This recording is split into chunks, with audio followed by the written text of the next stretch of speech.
ये आप सबके लिए बड़ा इम्पोर्टेंट है। जो स्ट्रेस मैनेजमेंट है ना, जो इंसान चैलेंज लेता है, जो चैलेंजेस के मैदान में होता है, जो इंसान हार और जीत के मैदान में 24 घंटे रहता हो, तो उसके लिए जो स्ट्रेस होता है ना, वो दो तरीकों का होता है।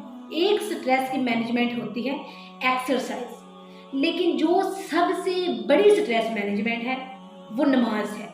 लेकिन जब आप नमाज दिल से पढ़ते हैं, जब आप अल्लाह पर ईमान दिल से रख लेते हैं कि मैं तेरी इबादत करती हूँ और मैं तुझे से मदद मांगती हूँ, सारी जगह हम कुरान में पढ़ते हैं, हर जगह हम पढ़ते हैं कि अल्लाह पर यकीन और उस पर ईमान आपको आज़ाद कर देता है।